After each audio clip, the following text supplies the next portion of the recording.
Hello and welcome to the Sensory Hour with me, David Damakin. Today I am sat with my good friend Steve, who was my mentor at a special school in Somerset. He helped me through a lot of my question and answer sessions that I needed, a little bit of feedback there.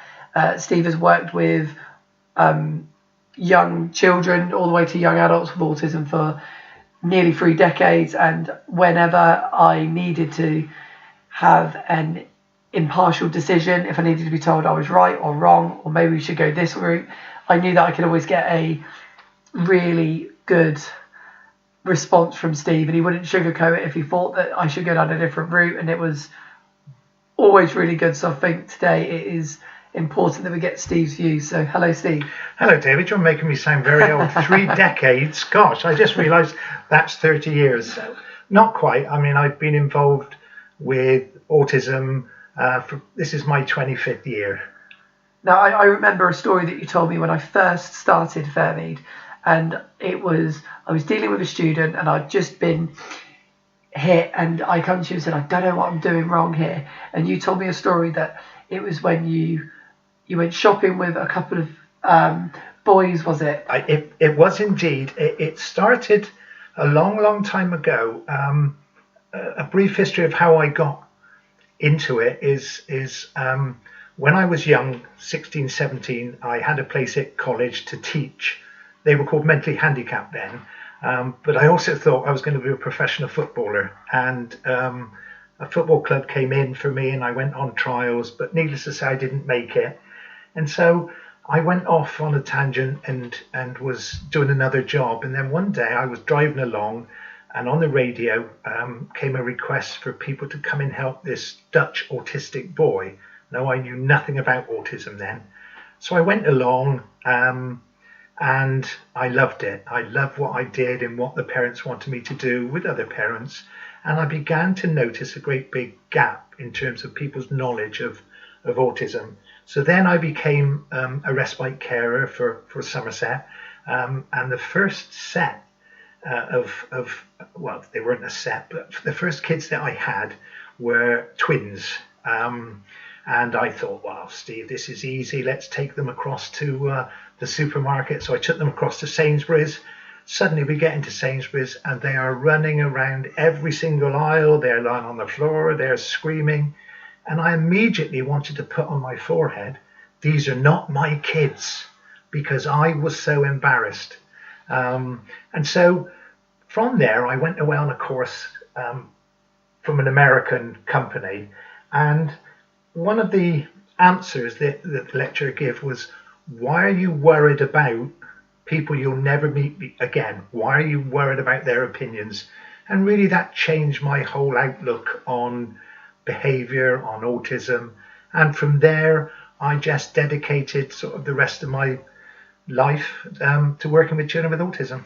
Because I always remember that story purely because I used to be one of those people that used to be very embarrassed and thoughtful what other people were thinking I was doing. So even if it was something I was doing that was very, not that outlandish at all, I would still really worry about what was being said. And that was when it clicked for me, when you told me that story. Yeah. And I thought, you know what, I'm just going to do what I think is best, and we'll just go from there. Now, you're a Senko at the special school in Yeovil. Is your role a Senko? Well, in specialist provision, we don't really call it Senkos. They do in mainstream. But what I am is the ASD coordinator, or ASC, or whatever you want to call it. But I'm also the inclusion manager. So I deal with all the students that come into the school, and I go out and work in mainstream with mainstream schools that are struggling to work with students on the spectrum. Okay. Let's have a look at my list of questions, because I've got a list. I think you might have jumped ahead, but it's fine. So I've done that question now. I'm going to move on. So now you said that you're working as a, what did you say? Inclusion. Well, I'm the autism coordinator. So I liaise in the school with the teachers, with the TAs, with the head, about the way we work with our autistic children. And just as a matter of fact, in our lower school where we have 65 children, 29 of those are either on the spectrum or have a language and communication problem. So you can see that every day I'm working with children in one way or another that are on the spectrum. Yeah. I suppose your role when going into these mainstream schools is to either see if the placement is suitable or if the schools can adapt to meet the child's need in that provision. Yeah, and that's exactly what I do. It's my outreach job is almost a cry for help from the mainstream school provision, whether it be secondary or whether it be primary. And it's for me, because I've been doing it so long, I have a fairly good reputation within Somerset, and just to see how they're working with these students, and are there things that we can tinker with, are there things that we can change, or do I believe that mainstream school provision is right for this child? Because I'm a firm believer in at various stages in our lives, we need to give them what they need. And as I said, I always use the analogy that if it was a student with a visual impairment, you wouldn't not give them a white stick to help them with. So if it was somebody with hearing loss, you would not give them hearing aids. So therefore, if a child needs specialist provision for a period of time, why not let them have it for a period of time? Yeah. So that's really why I go into mainstream. Have you seen there more awareness about autism in schools over the last few years, or when did you notice that there was more of some level of understanding from school hierarchy that these, because for example, I finished school in 2005, and I'm not saying that I didn't take any notice of what was going on around me, but there was the odd student that would have a TA with them, and you'd notice that maybe they were acting a little bit differently to everyone else. But I wouldn't say that any specialist interventions were put in place in my experiences through school.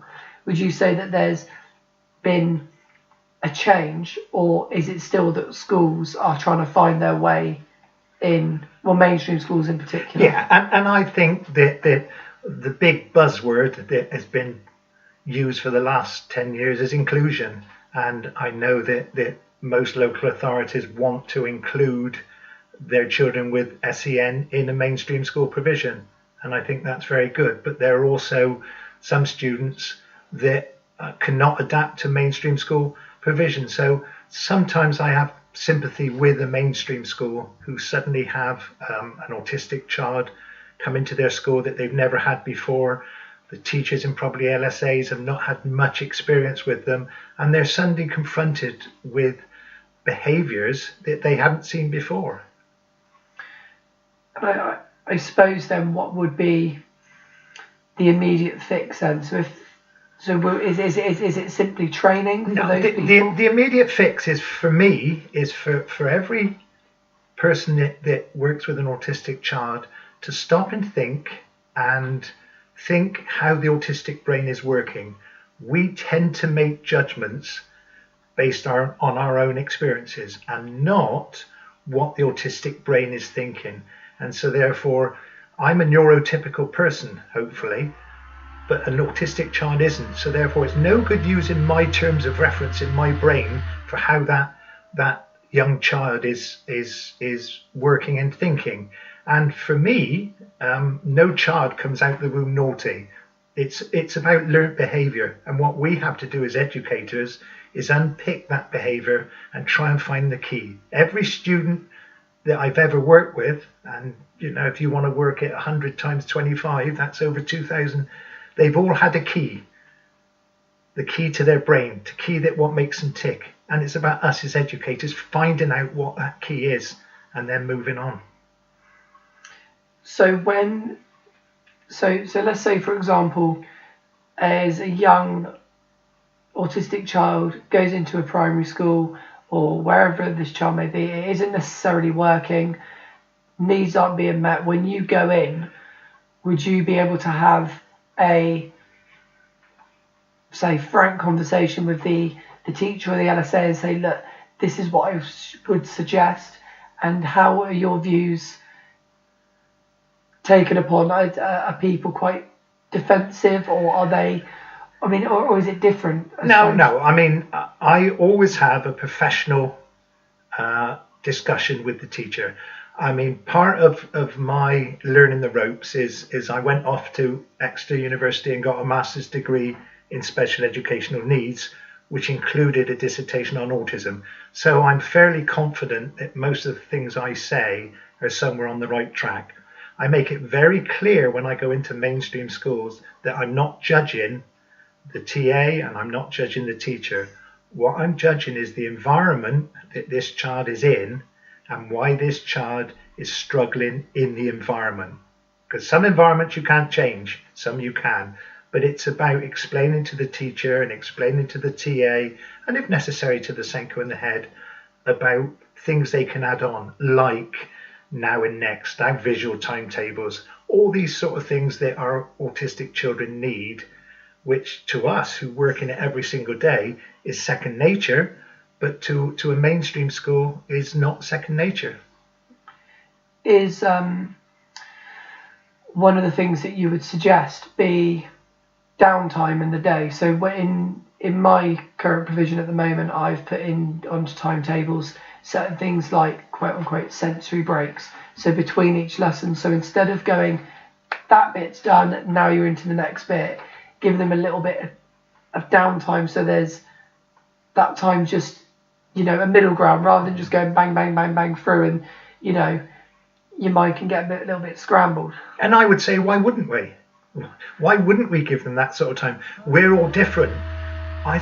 All of us have issues that children with autism have. We get anxious. We get, like driving up here tonight, I was stuck behind a slow driver. What do? I turn the radio up, I tap the wheel. What good does that do? But it's my way of coping with my stress. They do not have ways to cope with their stress. With regards to the sensory, examinations over the years have shown that the autistic children have real sensory issues, and it can be the light, it can be the sound, it can be a voice. We don't know that. But every time you see a behavior that, I'm going to use these words and I don't like using them, but challenging, is challenging because that child is trying to say something to you. It's trying to give to you a message that they're unhappy about something. And it's up to us as educators to find out what that message is. And if it means time out, fine, have time out. Because you won't ever educate an unhappy child, ever. So therefore you have to get the child happy. And that happiness is relief of their stress, whatever that stress is. I mean, I can tell you times I've sat for 4 hours under a desk with a boy that growled at me. But after 4.5 hours, he came out of whatever he was in. Now, I went into his world. I didn't expect him to come into mine, because once I was in his world, I could communicate with him. And that's what it's about. It's all about giving them what they need. They're not neurotypical. Their brain functions differently to a mainstream school. So in mainstream schools, does there need to be, like I had this conversation with you when you arrived, but more, if there are SEN needs, then those needs have to be taken into consideration every time. Absolutely, absolutely. And the main issue, as it always has been, is money. And I fully understand that, and I speak from a privileged position working in special educational needs. But every child in SEN child goes into a mainstream school, he or she have as much right to an education as the boy that's going to end up with 9 GCSEs and is going to be top grade. Everyone in education has a right to flourish. And so therefore what we need to be putting in is strategies that help the autistic boy flourish. We do that for the child that's going to get 9 GCSEs. We give them extra work, we give them extra homework, extra tutoring. Why don't we do the same with our children that aren't going to get 9 GCSEs? Exactly. So what would be some of the things that you would suggest, just generally, when you would go into a mainstream school? So things that they could get started with quite quickly to put in place that would not see and let's say, an immediate change in behaviour, but things that you would just say. So you said like now and next. So like and as I said, Dave, as you know, that I'm quite forthright in what I say, but they're all my beliefs, and they're not anybody else's beliefs. They're my beliefs. But I always believe an autistic brain is either like a railway station or it's like is filing cabinets. But if we take the railway station, in our railway station, we've got 10 stations, A, B, C, D. Every day we go from A to B. We go from A to B. On a Monday, the autistic brain goes from A to B. But on a Tuesday, the autistic brain goes from A to C and misses out B. Now suddenly I get people in mainstream saying, well, he did it yesterday and he did it the day before. Yeah, he did it that way because his brain went that way. And if you think of the word autism is Latin for alone. And it's a bit like the filing cabinets. We're lucky that we can open up 10 or 12 filing cabinets. So when we're walking along the road, we come to the end of the road, we pull out a 5-minute cabinet, said health and safety. We're not going to walk out because we're going to get hit over. An autistic brain can open one filing cabinet at a time, which is why it does things one at a time, which is why it needs structure. It needs to know what is happening next. So therefore we give them things like social stories. So the social story is about next Thursday, we're going out on a trip. So what is expected on that trip? What time are we leaving?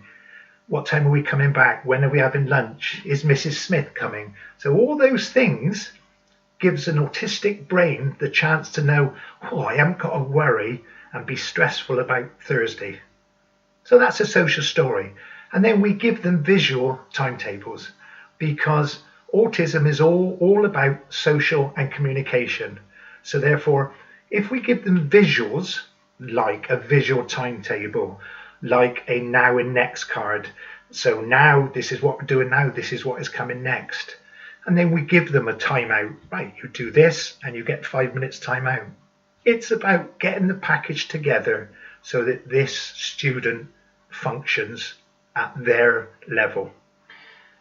Some of the things, some of the things that I hear from my experiences or friends who have autistic children is that they build a bond with a certain person in a school, be that a TA, teacher, or it could even be assistant ed or whoever, dinner lady.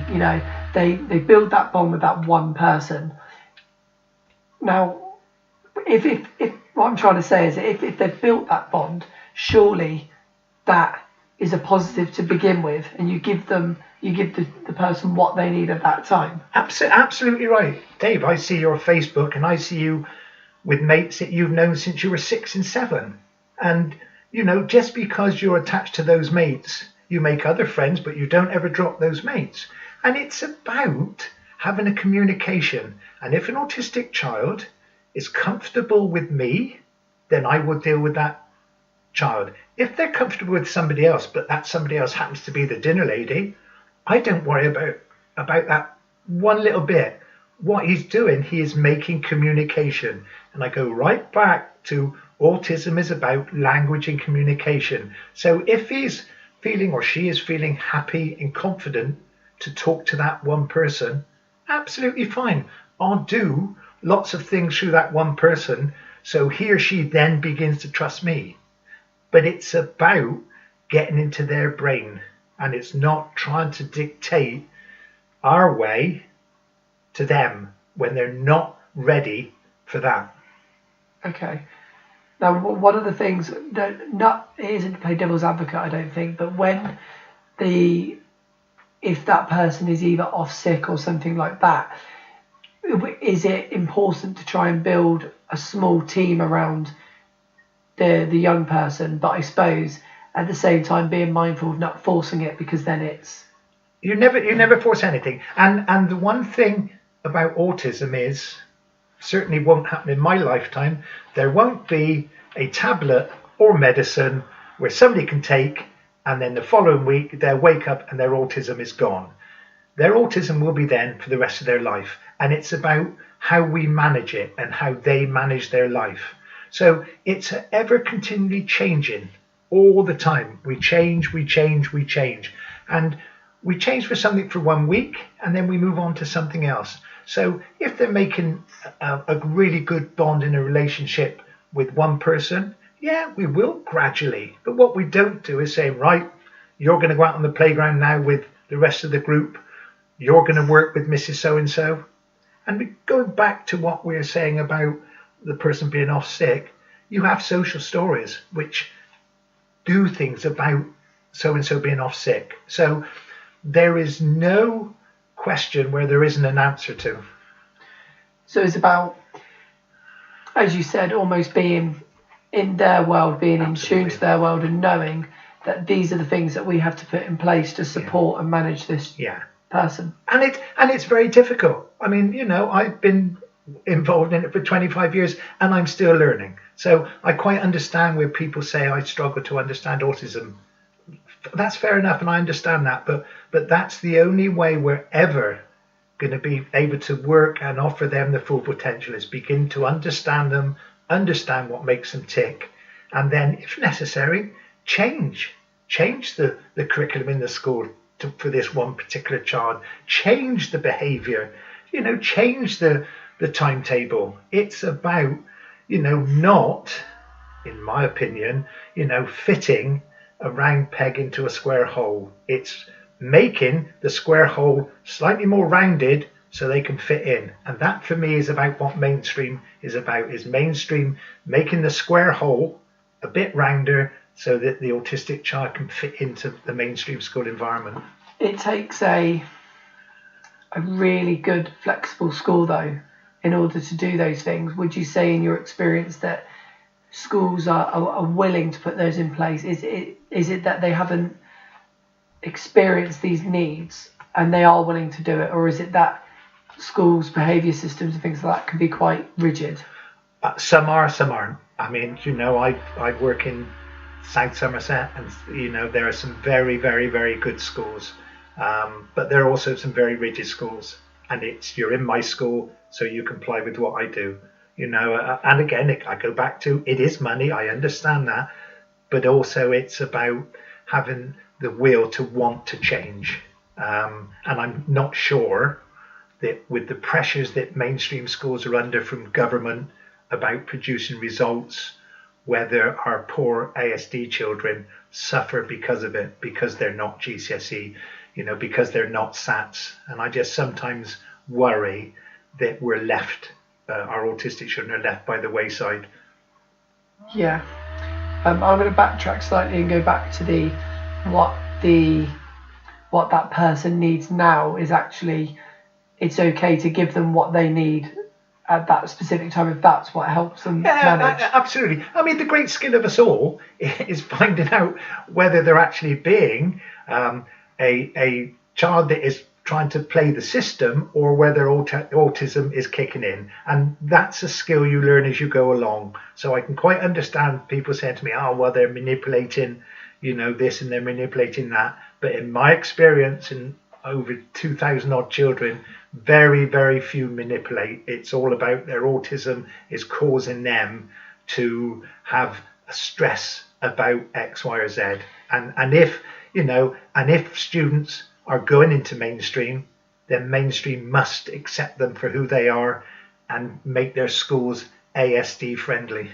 Because I'm going to tell a story now when I come to you and asked your opinion on how I was dealing with a certain strategy. And I won't say the student's name or anything because we don't do that on this podcast. But there was a time when I was tutor and a student would keep bringing in certain objects and he would lose them, or he would refuse to give them over at the start of the day because it made him feel safe.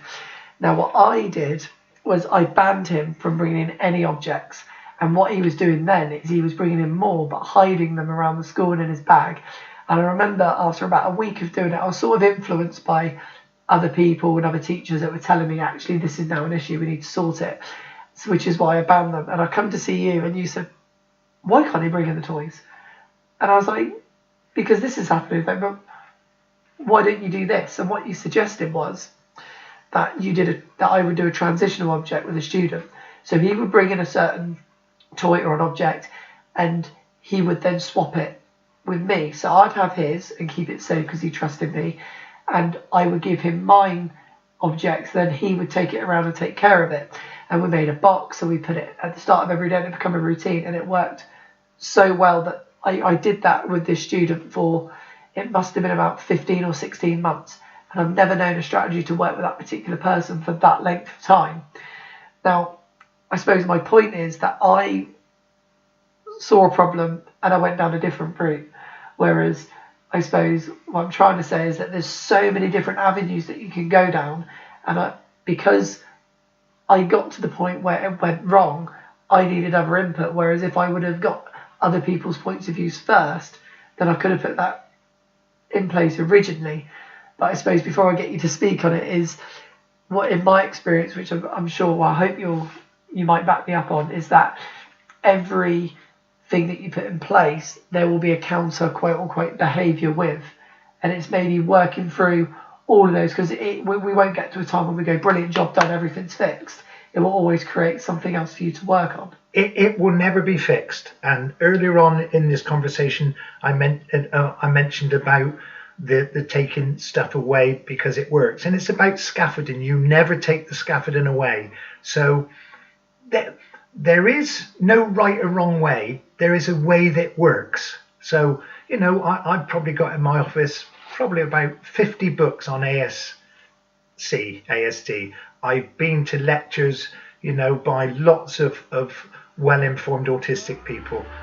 But the next time somebody walks in and has got a diagnosis of ASD, I will just work with whatever works. And it's about finding what works with that particular student on that particular day. In a week's time, it might change, but it's always having in your mind that this may need changing. So be prepared for a change. And if it works, it's right. And just because it's not written in a book somewhere, it's about that, that boy went away. Two things you did. You got his confidence, and secondly, you had a strategy. And that's about strategy. And a strategy is you have a plan. I think sometimes teachers go into working with ASC children without a plan, and it's about having a plan. So I did have a question then. I'm intently listening to you because I haven't seen you in a few years, so I'm enjoying listening to you speaking about it. When you go into the schools, do the students have to have an EHCP or some sort of care plan for you to be involved, or can they just call up and say, look, there's no diagnosis, we're not really sure what's going on, can you come and take a look? That I did say a long time ago that when I retired, I would write to the government and ask why students who go into specialist education have to have an EHC plan. So therefore, my school, which is, if you like, a school of excellence for children with SEN, other children from other schools cannot access it because they don't have an EHC plan. Part of my job is to go out and perhaps start the journey. So it's starting the journey with parents, starting the journey with the school, starting the journey with the TAs. And that journey could end up in specialist provision. And it's about looking at an EHC plan. Will they get an EHC plan? And that EHC plan is very good because it means that the various agencies, education, health and care, are looking out for that person until they're 25. But what it does, it gives us a signpost. It's not a label, and I hear people say, oh, I don't want my child to have a label of autism. It's not a label, it's a signpost. It's saying, look, if I was going to go to London now, I'd want the signpost about how to get there. So it's about knowing what roads to go down to work with that children with autism. So for me, parents never think about it as being a label, just think about it as a signpost. This is how my son or daughter's brain works. I'm giving you some help about which road you should go down. Now go down that road. And parents never worry. Most of my first meetings with parents are in their own schools because there is a perception that specialist education is full of children, and we lock the gates at 9 o'clock and they don't come out again at 3 o'clock, and they're all speaking with funny voices. I'll tell you a little story. I took somebody, you know, that here in Yeovil we have a lot of services men and women around, and I showed a couple around the other day, and he was a Matalo, and there was talk about his child coming to our school, and he came with this preconceived ideas to what specialist education. Halfway around the school he had to take time out because he was in tears, because he couldn't believe what specialist education was and how it's completely different to what he thought it was. That he experienced, you know, there were children with school uniforms sat behind a desk learning English, maths and science. They were getting on well together, whereas his perception wasn't that. So, you know, when I meet a parent, I try and give them this impression about what specialist education is. And it might be for a year or 2 years, but it's about giving the child what the child needs now. And we can never, all of us can never say when they're 15, oh, we got that wrong, let's try again. So we've got to do our utmost to get it right now. And if that means specialist provision, it means specialist provision. If it means calling out my team, great, call out my team. And as I said, these kids only get one chance, and we have to do our utmost to make sure that, you know, we don't muck up their one chance. So when you go into, say, a primary school and you're seeing 5, 6, 7-year-olds, are sometimes, if it's gone wrong there, the provision's breaking down, you know, so one of the things that I hear quite a bit from when I read files upon files is that it gets maybe violent, and the children might lash out at the teachers and things like that. Is that a point in your experience where schools are saying, actually, we can't cope now, or is it all, or are they willing to listen and say that happened because of this, or have they got a duty of care to say we've got to keep? No, they're willing to listen. I mean, that, you know, that's quite a way when students start to lash out, because they're lashing out normally because their voice hasn't been heard, whatever their voice has said. And so, and again, I go back to, if they could explain and say, well, you know, the noise is too loud, the light is too loud, then we wouldn't be having this conversation. So they have to get what we call negative attention. And sometimes, you know, it's about hitting out, because that gets the attention and it gets them taken out of the environment that they are struggling with. I mean, in all my years, I've probably been hit about twice. And that's because, you know, when I come through the door every morning at Fairmead and I go into any school, I'm a professional. I'm not the parent. I might have great relationships with them, but I work in a professional way. And so therefore, I'm always on my toes as to about where I should be sat, what I should be saying. And sometimes we get into a false sense of security, because certainly in the early years, there's always an R factor with our younger students. Well, that R factor goes. And I go into schools now of where students have shown some form of aggression, but between us all, we've started on the road, we've got an EHC, and they've ended up actually coming to Fairmead. So, you know, it is not the end of the road because students lash out. For me, it's just they're saying, actually, I'm very unhappy with the situation. And until I see the situation, I don't know what they're unhappy about. But normally they're unhappy about a particular situation. I think in my early experiences when I was at the school was about processing time. And I found it difficult to gauge to start with. And that was when I was getting myself hit, because I'd either thought I'd dealt with a situation in my neurotypical brain and thought, let my guard down a bit, and then, you know, the autistic brain's caught up, and then think, actually, no, I'm still in this place. And even now I find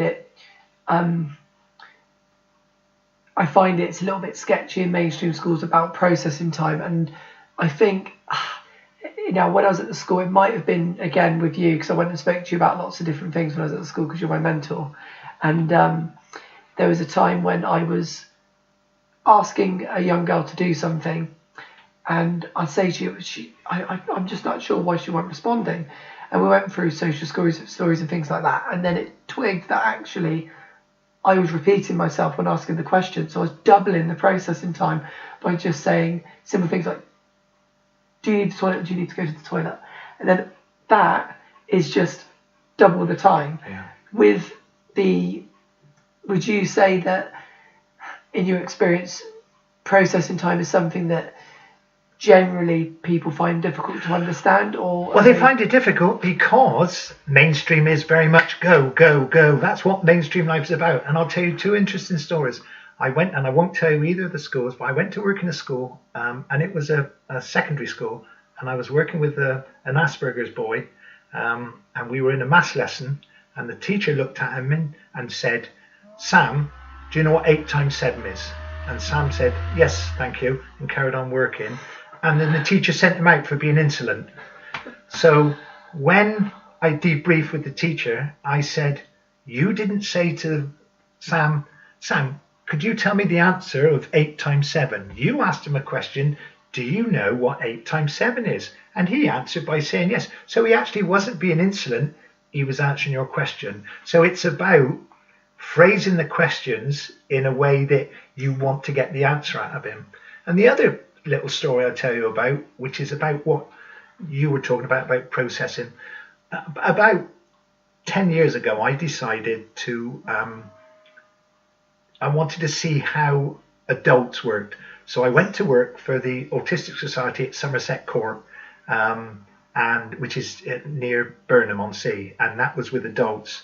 And I was working in a bungalow, a house, and I was just watching some more experienced people than me work. And then I said something and asked this young man to do something. And he got to the table where the cutlery was and stopped there and just stopped. So I thought, gosh. So I asked somebody why had he stopped over there? And they said, Stephen, you've given him 5 instructions. You asked him to walk across there, you asked him to get his knife and fork, you asked him to get the water, and you asked him to bring it back. Now for us, you'd say that in any dining room, oh Tommy, go and get your knife and fork and then come on back to the table. But for an autistic brain, he got to the second one and was completely lost. So he didn't know what to do. So it's about giving 1 or 2 instructions at a time.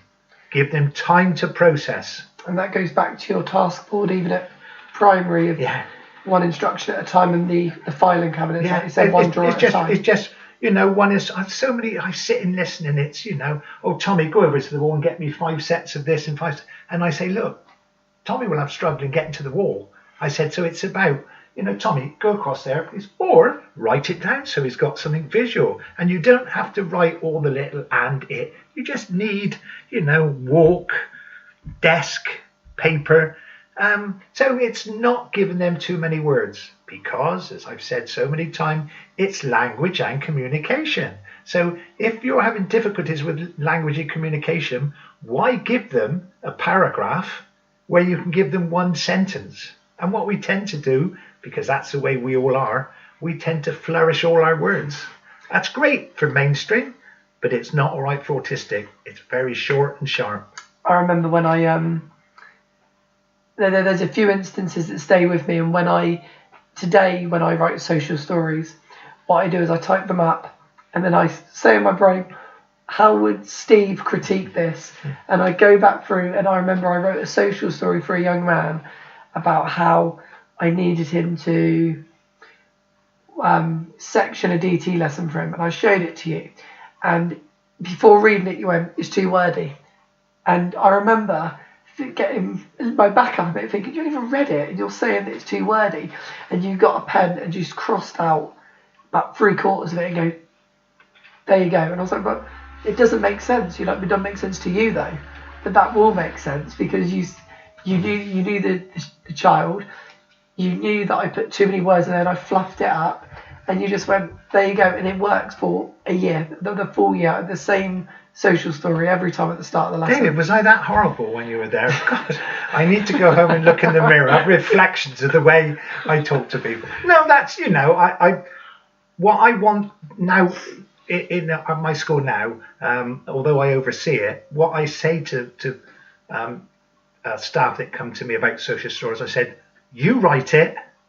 I said, and I'll have a look through. I said, I'm not going to write it. I want you to write it because it's about learning. Yeah, and now I suppose that's the point that I was trying to make, because I remember that those were the really small ones that we did. And then I remember we made a 6-page one on a girl who was starting her menstrual cycle. Yeah.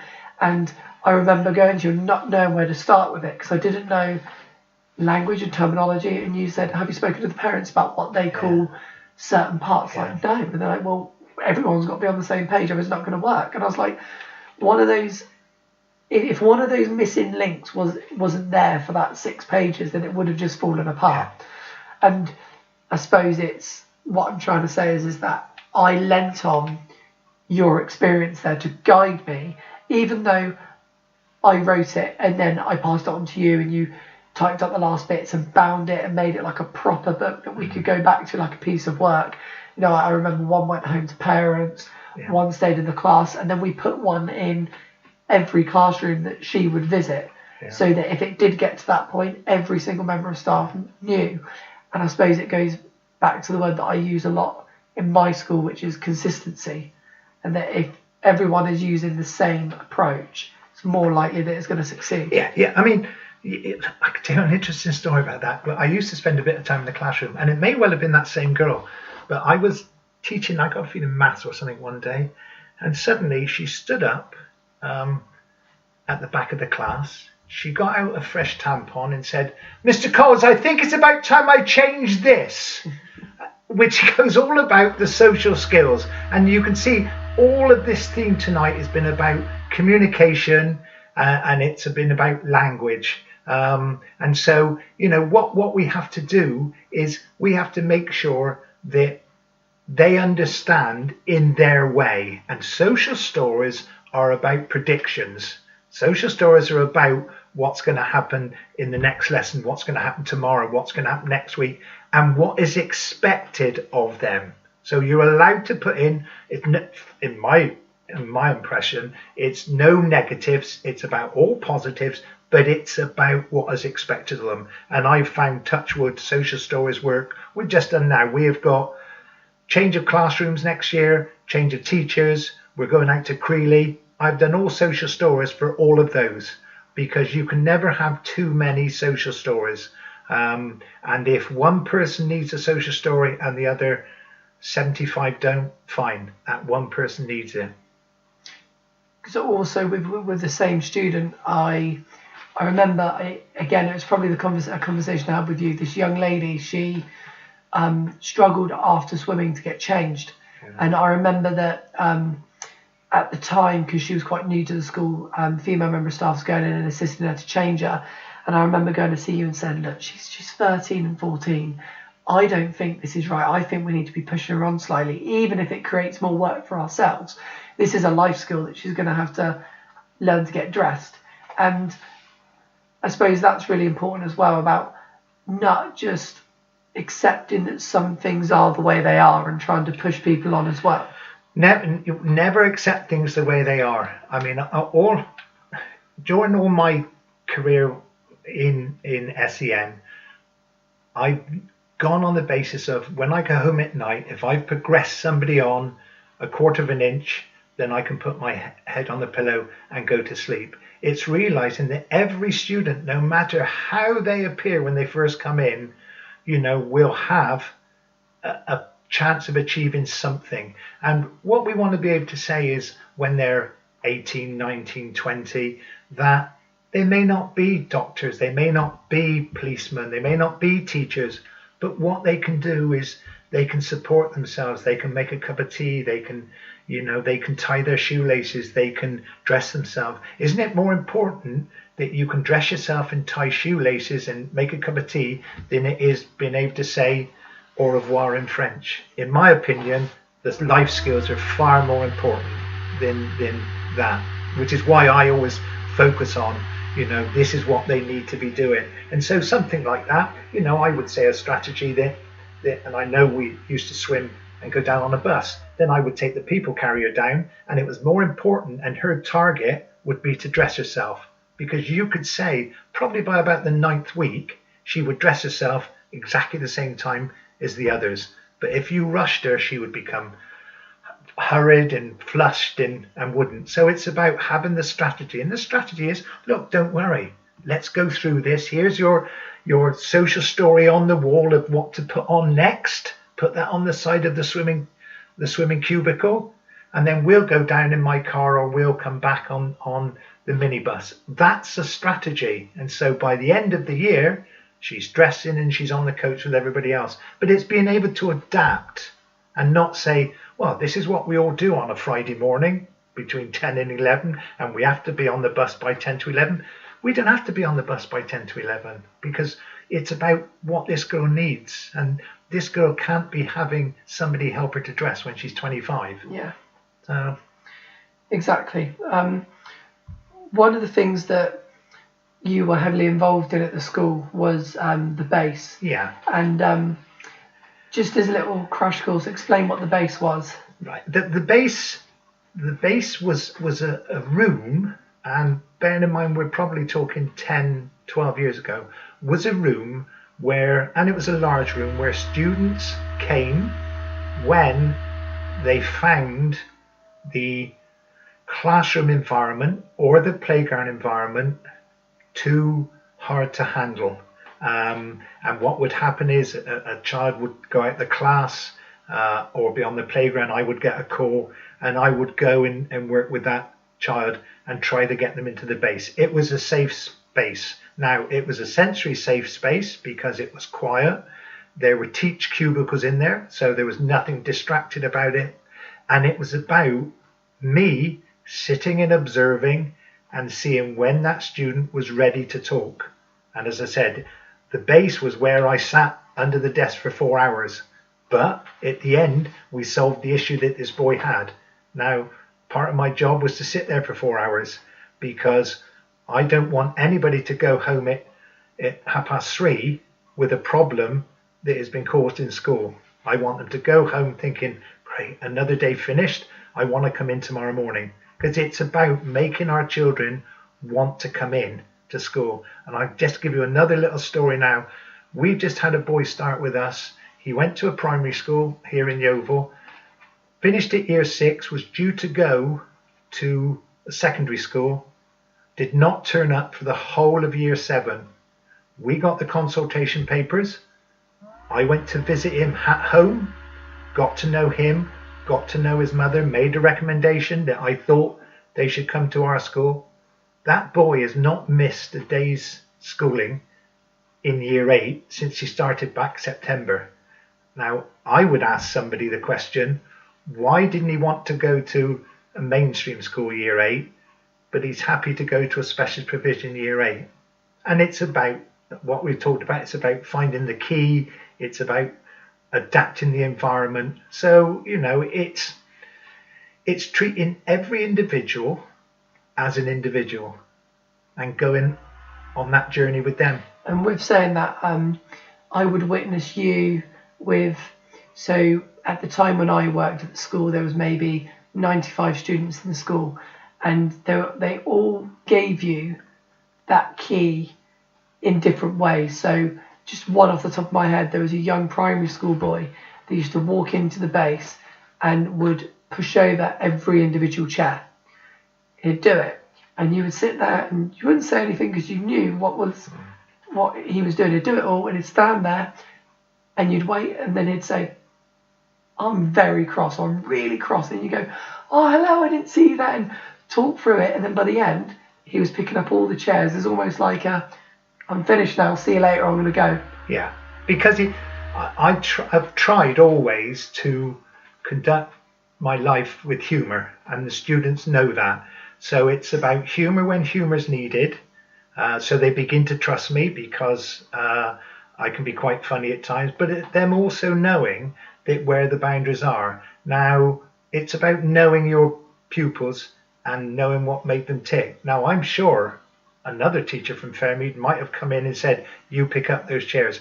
I knew that he would pick up the chairs. It didn't matter to me whether it was 2 minutes or 9 minutes, because the end product, and he knew that was what I wanted, that if he pushed over the chairs, he had to pick them up, because I wasn't going to pick them up for him. But he knew that. And so I just sat there.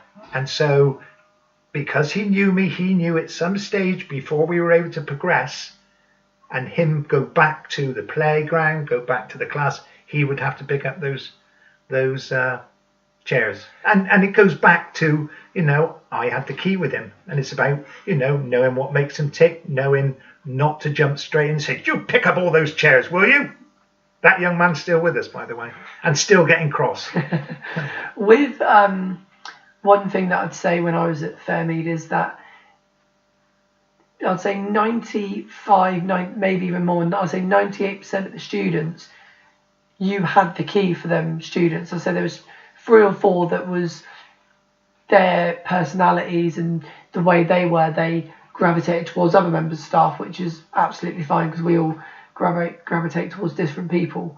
What do you think is the most important thing that you do that allows you to have the key for those students? Because they all seem to trust you and they all seem to give you that inch for you to say, for them to say, come on, are you gonna? Because I go inside their brain, so I go and be one of them, and then they realise that I'm not a threat. Now, I still am a disciplinarian. There are still rules that they have to abide by, because I tell them that once they go outside the gates, they're under certain rules that society lives with. But I think that they're more likely to take it from somebody they trust. Every one of the students in Fairmead, apart from 3 or 4, trust me. They know that my word is my bond. So if I say something, whether it's good or whether it's not quite so good but it's going to happen, then it happens. And I think what we have to do is make sure that whatever we say, we follow it through. So if that's a positive thing, we follow it through. So if we say to Tommy, right, Tommy, you've got 10 minutes at the end of the day, free time, no matter what happens, you have to follow that through and let him have his 10 minutes. And it's no good saying, well, we haven't got time today, because he will remember that. And he will remember that he couldn't trust you. And so it's about doing things which they trust. Their experiences are not very good, which is why they're not in mainstream. So they don't trust people. And so it's about getting them to trust us. And I do it through humour. And most of the kids like humour. I'm slightly old and I don't have much hair. And I'm quite happy for them to call me bold and call me interesting.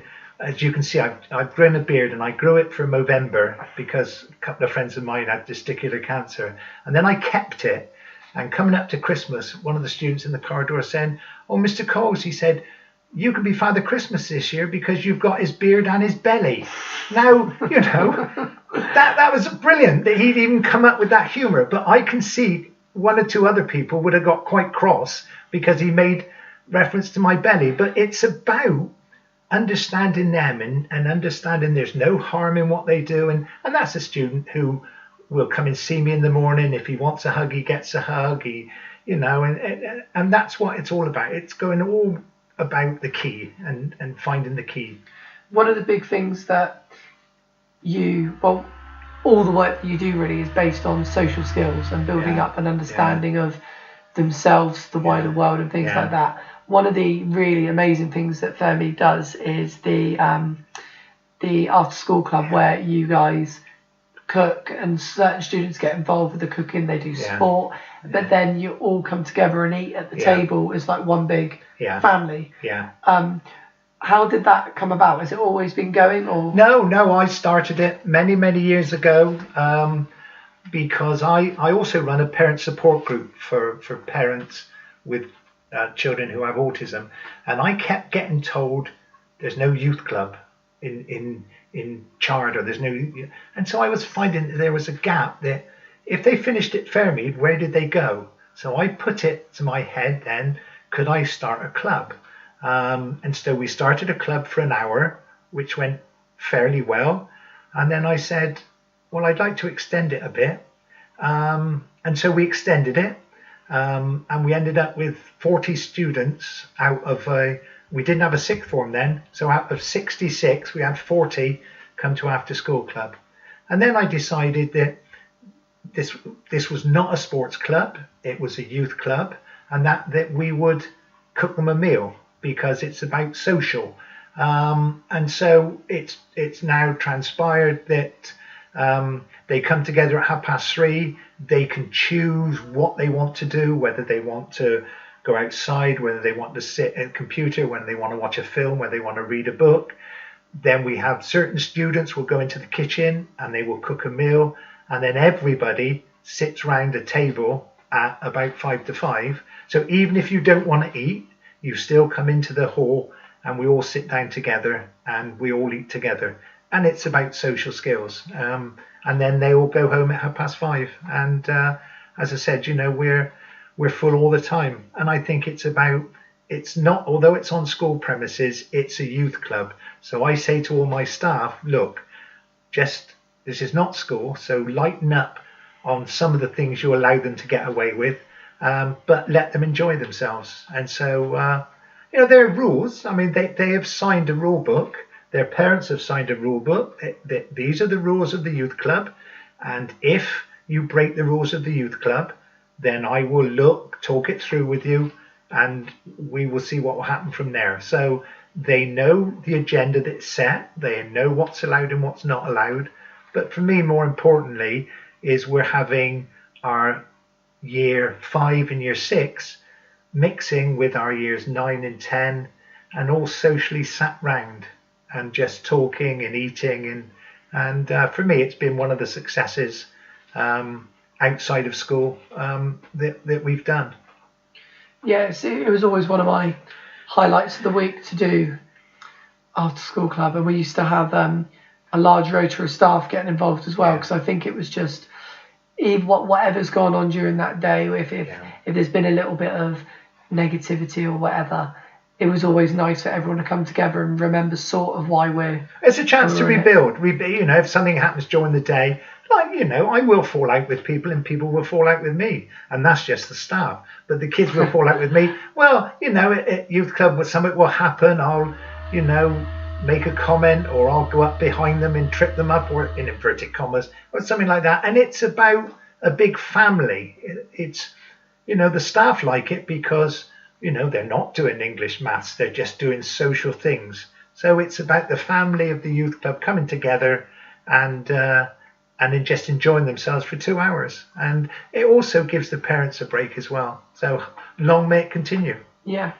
With your parent support club in meeting things, when did that start and why did you start it?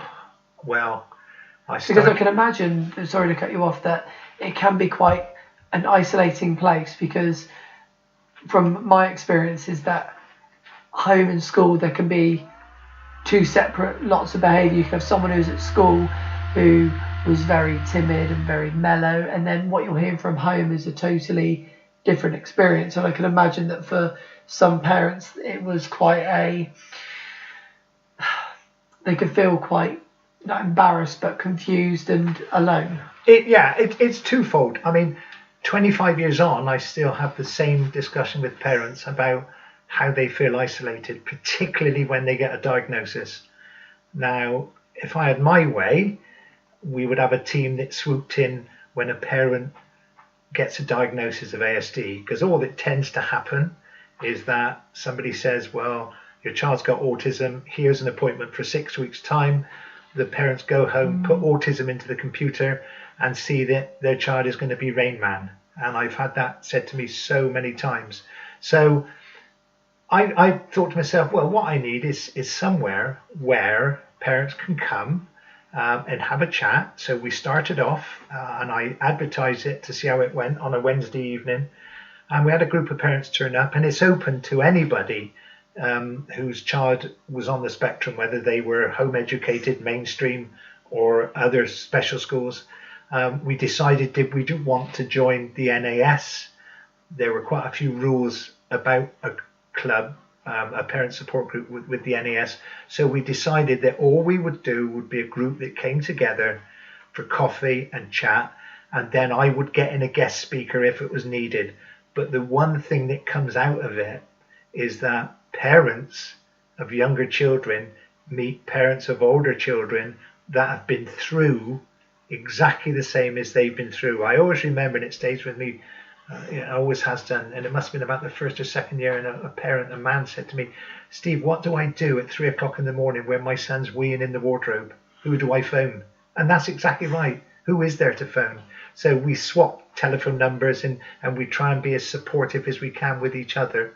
And it's about, parents coming along and suddenly realizing, oh, I'm not the only one. There is, my John is not the only one. No, there's one who's now 15. And so feeling you're not alone, because the general experience I've had from parents is it's quite a lonely time when they first get the diagnosis, because, their son or daughter is different and they don't know what autism means, and they don't know what autism, and there doesn't appear to be much of a, I know Somerset are trying to get it together, but there doesn't appear to be much of a package where a team goes in and says, look, this is what will happen, this is the next stage, and somebody will contact you, and there's this group you can go to, and there's that group you can go to, and that's what our parent support group is. It's small, but for me and the people I run it with, as long as one person turns up on a Wednesday night, fine, that's what it's about. It's about that one person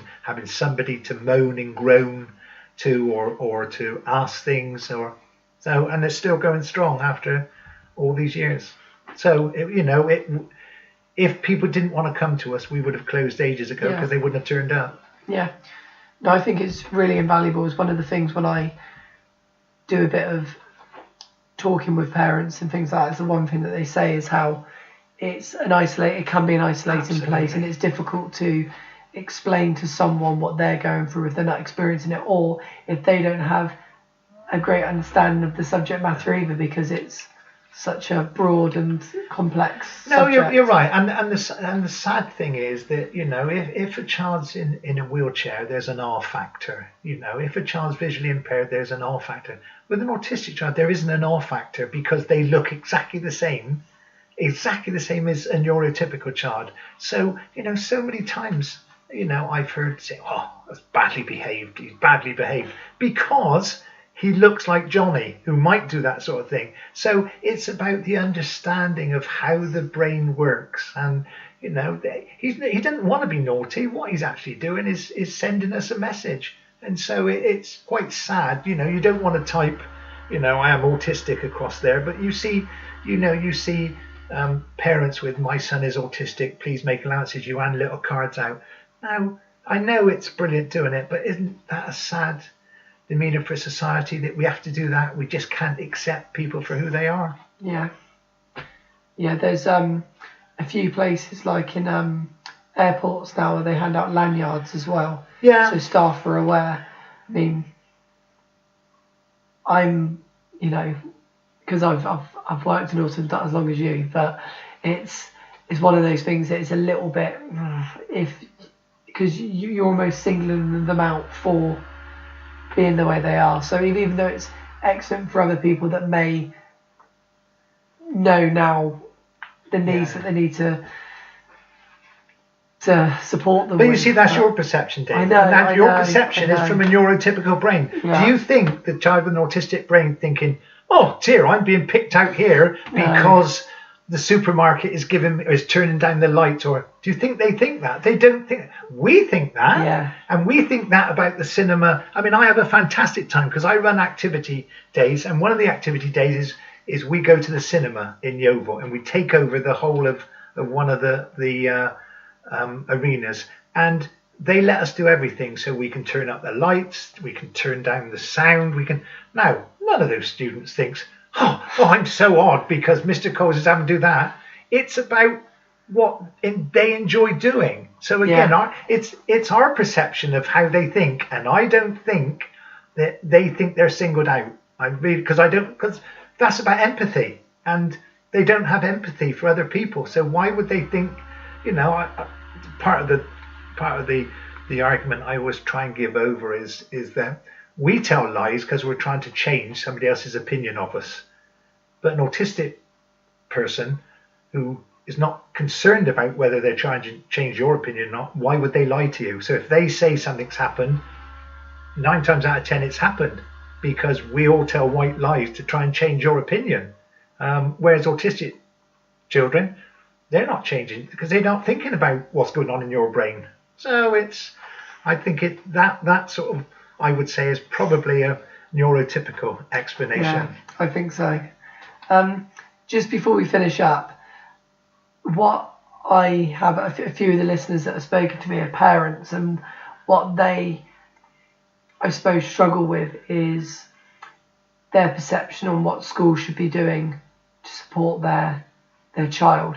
Now, in your experience, what would the best way be for a parent to have that conversation with the school? Because I know that, it's difficult, because again, it's what I've just explained to you there, is that was my perception of the lanyards, whereas it could be the parent's perception of what's going on. But I suppose it's about what's working for the student.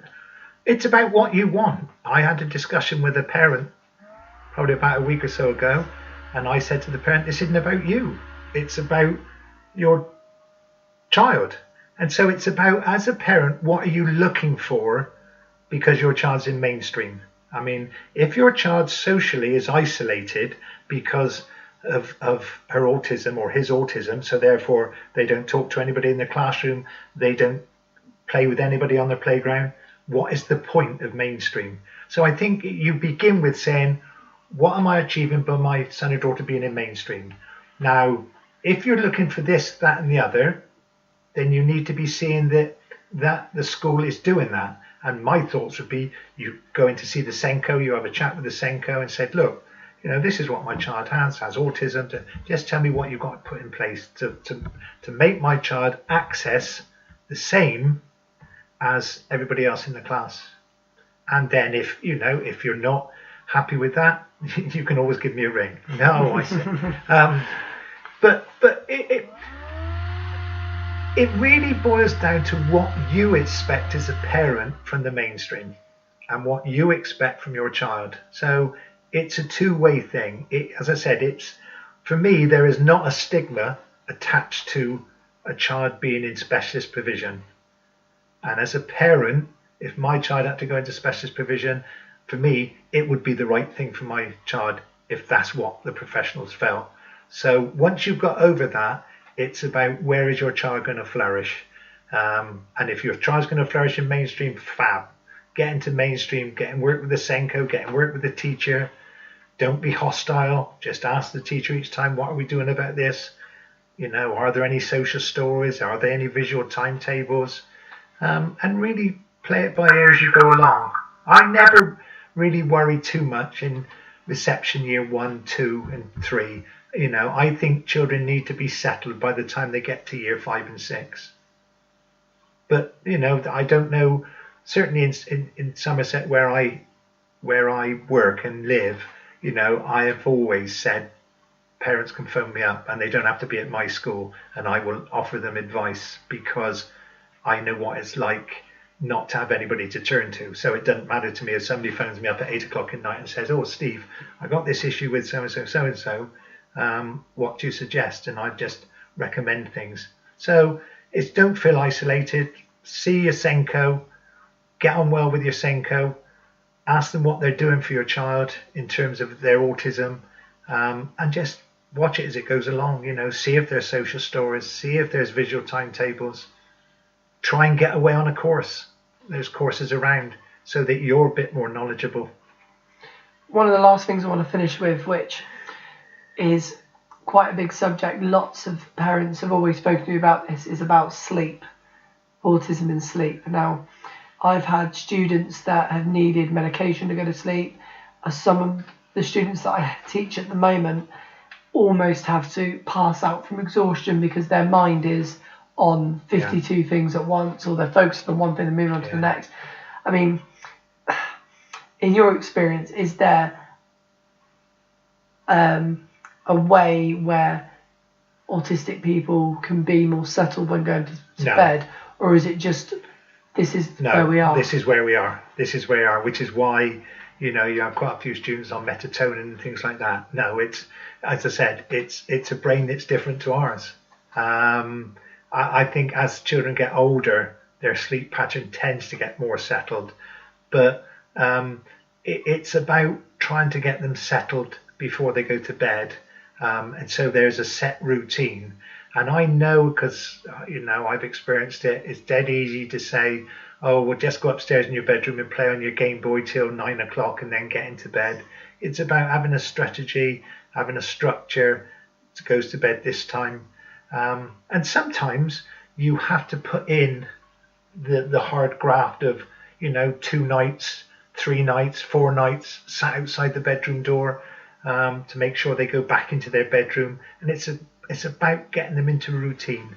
But there is no answer to that. We have had sleep experts come into our parent support group, and I still get it now. And there is no answer. And I don't think anybody's found the answer.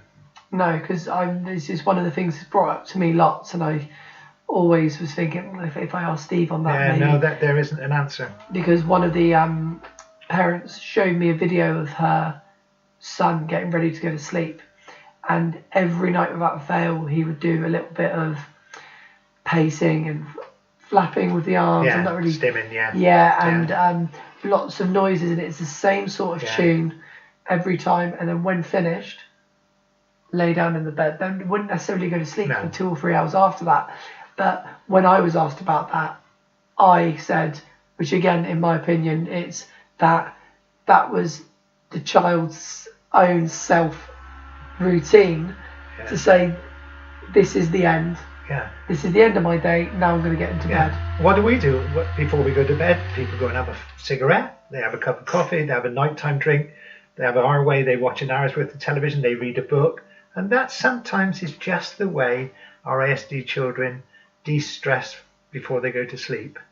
But in terms of actual sleep patterns, I've yet to find the solution. I can find the solutions during the day in a school environment, but the sleep pattern, and certainly in my experience, nobody else has found it yet. And that's why, you know, there will be parents who come to my parent support group where their children are on melatonin. The ideal thing is to go and see your GP.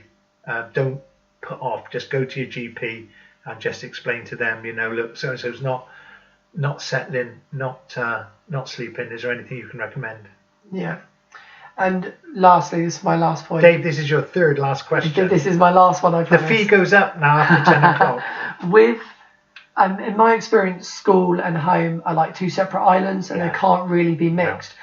So if strategies are in place at school and home are suggesting for the strategies to go home, what would your suggestion be on that? Is that they can go home? Absolutely. Because a strategy is a strategy. So a strategy for eating your food in school would be the same sort of strategy at home. Where the school home is all about homework and it's about school work. It's not about the strategies to deal with the social things, because your child has ASD, ASC for 24 hours of the day. So if I've got a strategy at school that I feel is successful, then I would say, why don't you use this at home? By the same token, I would expect that at home. Some say, look, this works at home. You know, we put this up on the fridge and he does this. So it's about, again, you know, the order in which you do things. So it might be, you know, in school, we have a timetable. So he comes in the morning and he puts the timetable up.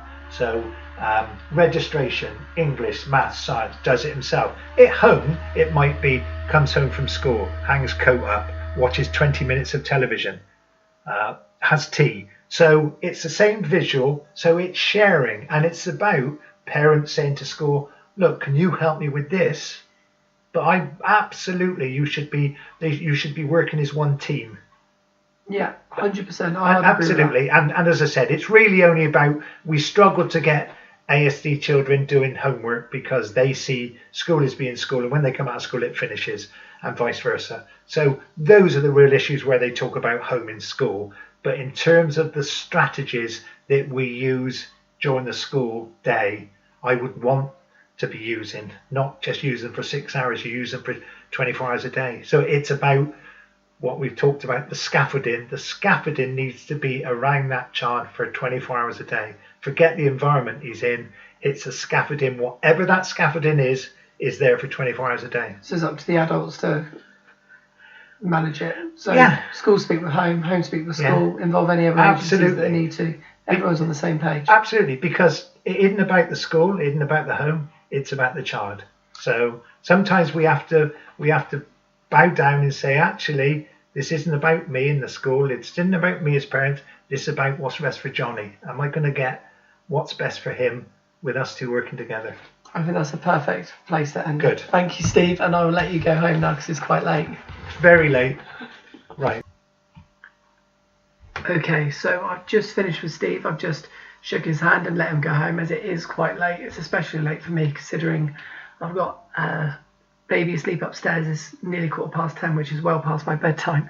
But the reason why I really wanted Steve to come on the podcast is just for his passion and his experience. And we did go around the houses as my interview methods need to improve slightly to keep on a train of thought. But at times that I was just, listening to Steve's answers and losing complete track of where my questions were because, I think that stuff that he says really is gold and it's really thought out and you can see that he's just so passionate about everything.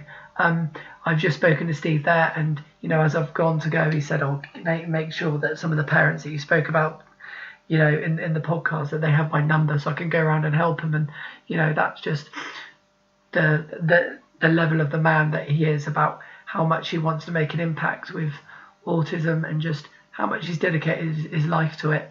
I've also spoken to Steve about possibly going along to one of his parents' support meetings as well and getting the view of a few people there. I think it might be quite interesting for me to go along and share that with all of you because I'm sure there's some parents listening to this that are feeling isolated and a little bit confused. And, even though you're not alone, there are things out there and amazing people like Steve who are there to help everyone.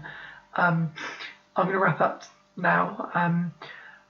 I have lots more podcasts on the go. I'm just going to let you know my itinerary now because I've been going through it in my head that I will stop for the summer holidays so that I can have a bit of proper family time with my daughter. I think that any of you that work in the education system knows how much that 6-7 week holiday means in the summer. So I will be taking a little break there and picking it up again in September. And then I will again be stopping the last week in November as it's my daughter's birthday and starting up again in the new year, just purely because it gives me that Christmas period and, just be with my family. I love doing these podcasts. I've got so many more podcasts on the go. Today I've also interviewed EDAS, the Essential Drug and Alcohol Service, which you will hear very soon, speaking about what they offer in the community and what they offer for those on the autistic spectrum. I've got a mini project I've been working on about what Premier League football teams offer to autistic children and adults who enter their stadiums, and they're just superb. I've 14 Premier League teams have got in contact with me. I'm still chasing up a few, but 99% of the teams offer something which is superb, and I can't wait to share that with you. I will be setting up a interview with Nicole Ponsford, I hope I've pronounced her name properly, who wrote a sensory processing article in the TES teacher newspaper, and we're looking to get that sorted, but our itineraries are just not matched at the moment, but we'll get that one sorted. I've got a workmate who has a son with a PDA profile. I'm looking to sort an interview out with her, and then I'm looking to have another interview with Nick, who was on episode 2, and a lady called Sharon, who is an excellent educator, and they set up a nurture group at the special school that me and Steve worked in. Steve still works there, and we're going to do a nurture group special about the positives of nurture groups and how they work and how they best fit I really hope that you found that interesting and thoughtful. I've tried to get as many questions to Steve as possible on parents, on schooling, on the student, on the everything as a whole, so that we've covered everything there. If you have any questions that you want to ask me, please follow me on Twitter at the Sensory Hour. Either send me a message or direct message me. And if you have a question for Steve, I'm more than happy to do a Q&A session with him again, because I just think that he's superb, and there's a reason why I called him the guru, because I find that lots of things that he says are very thoughtful and very ring true. And even if there's 95% of what he says you think is really good, or even if it's only 5%, you've got something to go on there and try and help and support the student, and which, as Steve said at the very end there, the child is the most important thing, and we shouldn't expect them to fit a square peg in a round hole. We need to really sand that square hole down so that the circle fits in there. Thank you for listening, and I will hear from you soon if you tweet me, and if not, another episode will go out in a couple of weeks' time.